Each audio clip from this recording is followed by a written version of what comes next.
What happens when one of Hollywood's most beloved and relatable actors sits across from a late-night host, unprepared for unfiltered honesty?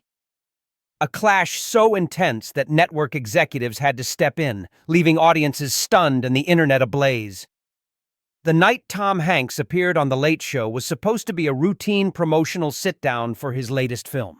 Instead, viewers witnessed a steadily escalating tension that ended with Hanks being quietly escorted off-set during a commercial break, never returning for the second segment.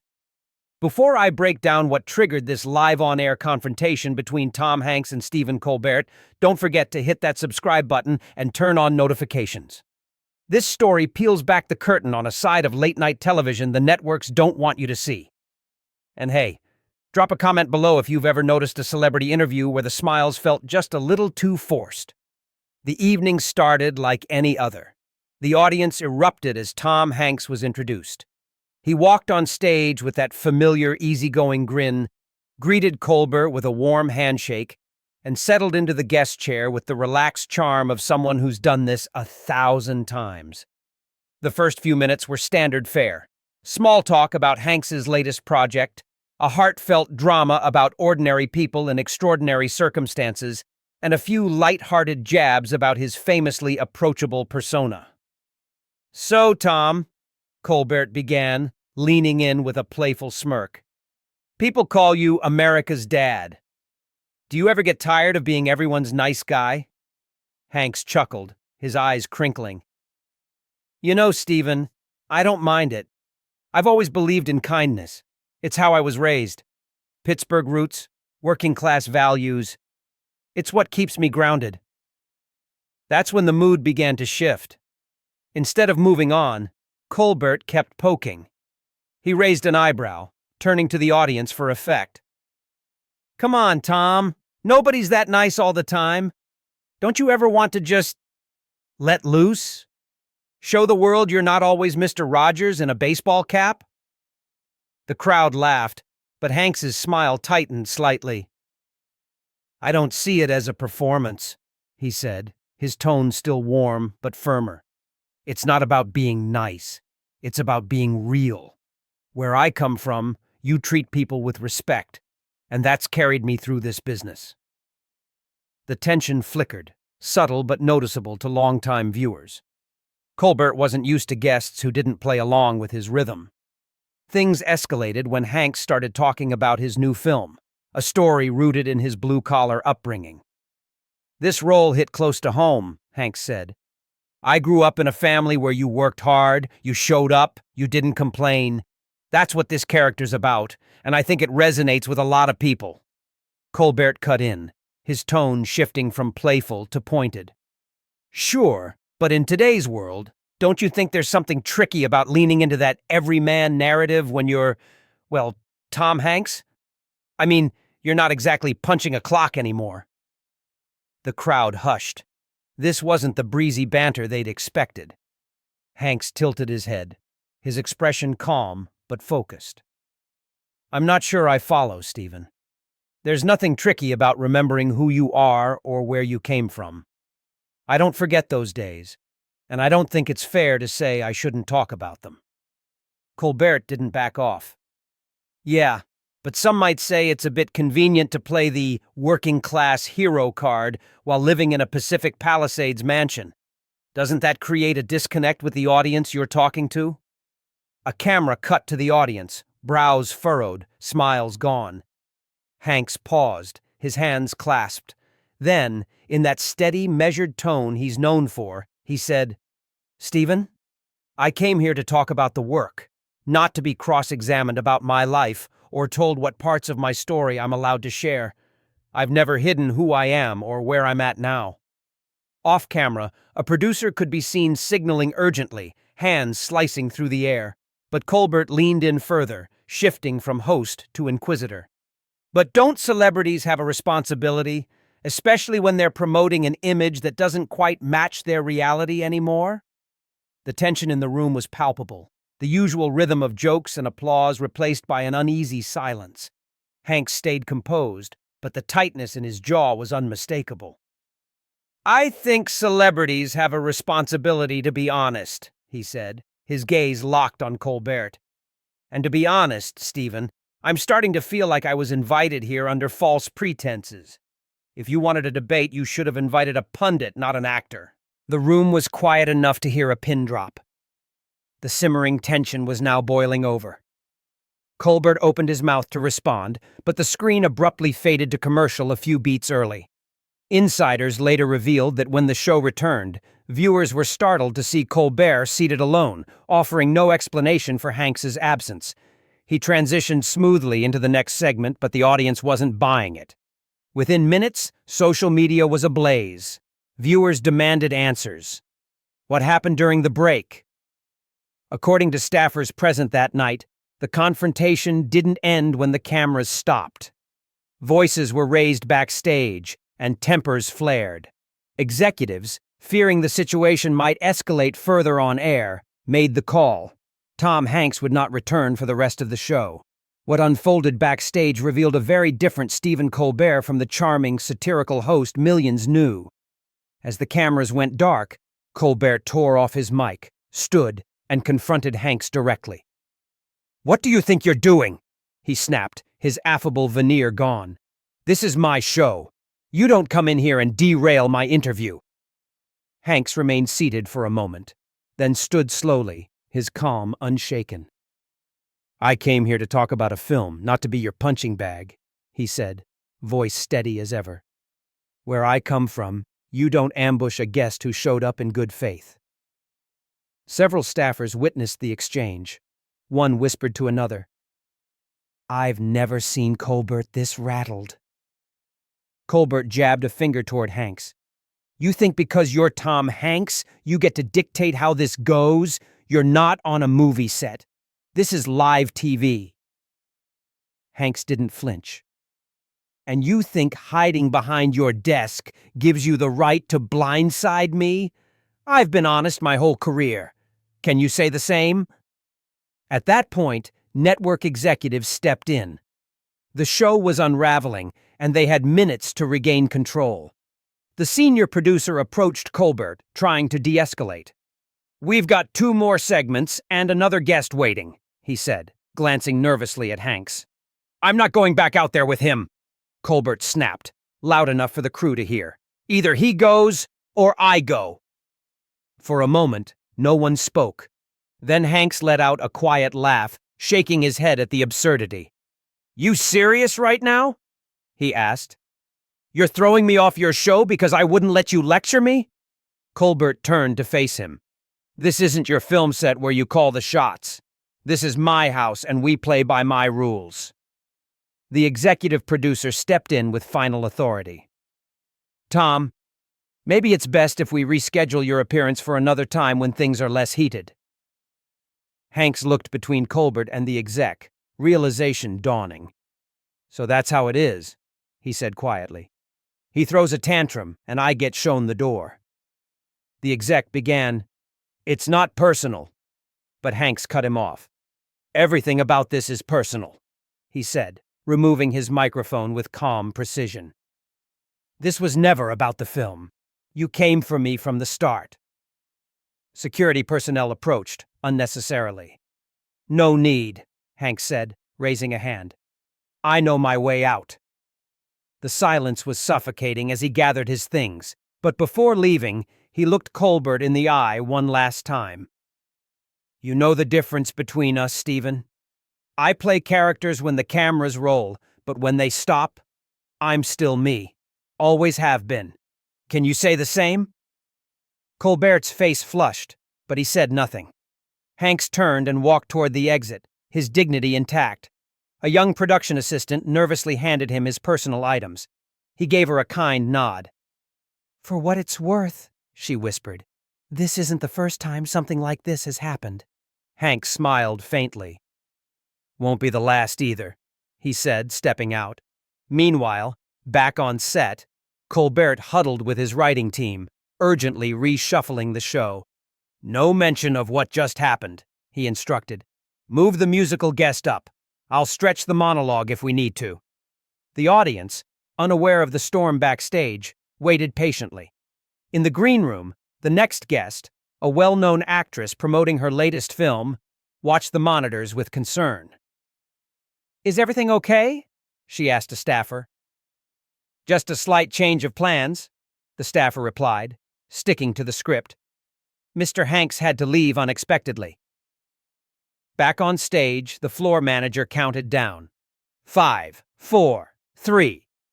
Colbert straightened his tie, the genial mask back in place. "Welcome back," he said smoothly. "Unfortunately, Tom Hanks had to step away, but we've got a great show for you tonight." The audience murmured, exchanging glances. They sensed something was off, but the machine of late-night TV kept rolling, smooth and controlled, as designed. Outside, paparazzi swarmed. Hanks declined to comment, offering only, "Watch the show. It speaks for itself." He climbed into a waiting SUV, already dialing his publicist. Inside, during another break, Colbert's mask slipped again. "Who vetted him?" he barked, pacing backstage. "Did anyone look at his talking points? We looked completely unprepared out there." A junior producer spoke up tentatively. "Sir, we sent the usual prep questions. His team said this was a standard promotional interview." "Standard doesn't mean softball," Colbert snapped. "We're not here to babysit people. We challenge them, even if they're just selling a movie." A staff writer leaned over to a colleague and whispered, "Funny how that challenge only applies to certain guests." A camera operator mouthed silently to another, "This is going to leak." And leak it did. By morning, audience members were posting on social media. "Weirdest thing I've ever seen at a taping," one wrote. "One minute Tom Hanks was there, the next he was gone. Colbert acted like it was nothing, but the vibe was off."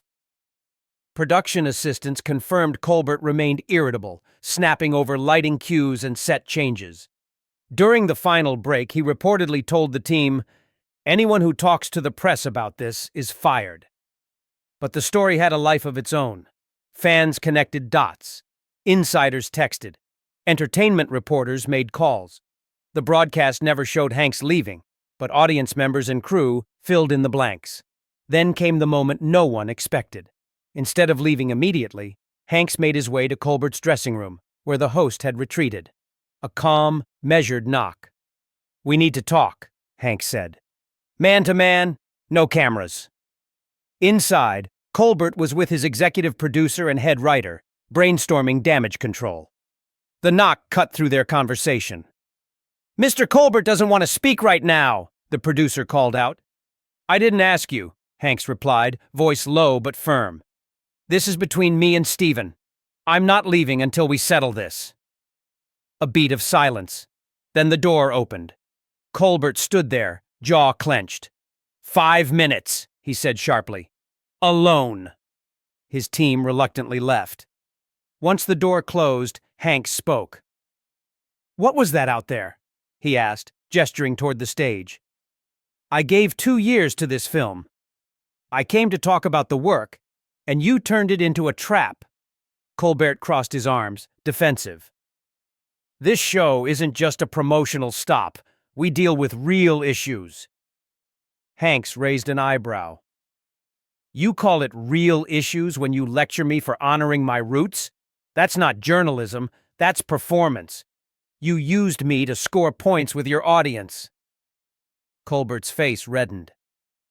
"You celebrities think you're entitled to softball interviews just because you show up." "No," Hanks said firmly.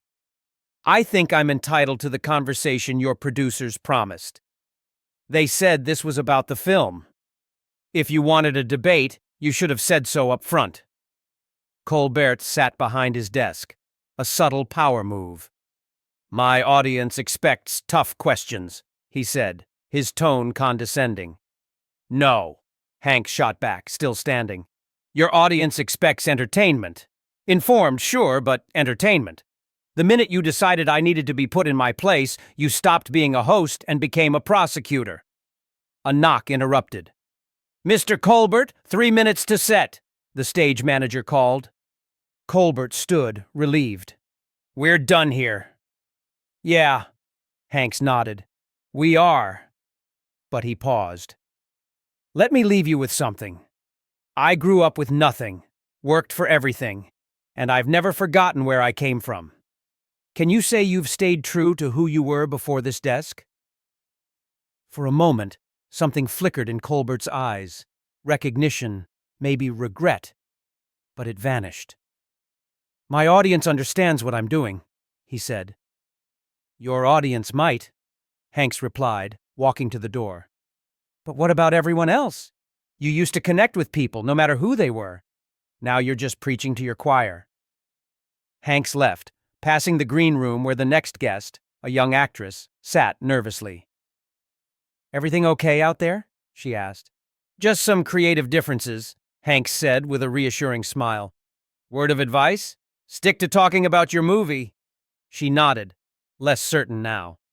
Back on set, Colbert sat stiffly as makeup touched up his face, a sheen of sweat under the lights. How are we handling this? The producer asked. We're not, Colbert said coldly. No mention. Push the musical guest up. I'll stretch the monologue. The audience saw what happened, the producer reminded him. They'll be confused. Let them be confused, Colbert snapped. This is my show. I decide what it means.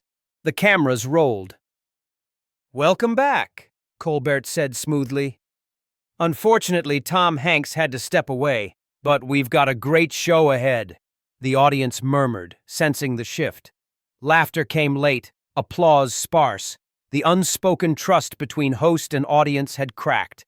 Meanwhile, Hanks was gone, slipping past paparazzi with one line. Watch the show. It speaks for itself. In his SUV, his phone rang. It was Dwayne Johnson. You good? The Rock asked. Hanks stared out the window, the studio fading behind him. I'm good, he said. Just reminded myself why I stick to the work. Another host thinking they're a prosecutor instead of a conversationalist? Johnson guessed. Something like that, Hanks replied. I'd have been happy to talk about class, privilege, anything, if it was real. But he wanted a headline, not a conversation. And when he didn't get it, he unraveled. Back at the studio, the show dragged on with a plastic sheen. Colbert's jokes fell flat, his banter over-rehearsed. During the final break, he pulled his head writer aside. We need to get ahead of this tomorrow, he muttered. Social media's going wild. What's the move? Apologize, make a joke, or double down? The writer asked. Frame it as a misunderstanding, Colbert said. Say the segment ran long, keep it vague, no mention of backstage. Think people will buy that? The writer asked skeptically. It has to work, Colbert said, a tremble beneath his confidence. The alternative is admitting I lost control of my own show. As the crowd filed out, their chatter told a different story. Did you see Tom's face when Colbert started lecturing him? One whispered. I've never seen that kind of tension, Liv. The weird part, her friend replied, was how they acted like it didn't happen. Like we didn't see it. That night, Hanks sat with his family, reviewing notes for his next press day. The incident hadn't rattled him. It confirmed what he'd always known. Authenticity doesn't need to shout. It stands its ground. Colbert, meanwhile, scrolled through tweets, threads, and TikToks, reading every take, every meme. He was furious. Not because the moment went wrong, but because it was real, and his mask had slipped. Both men showed their true selves in that unscripted moment.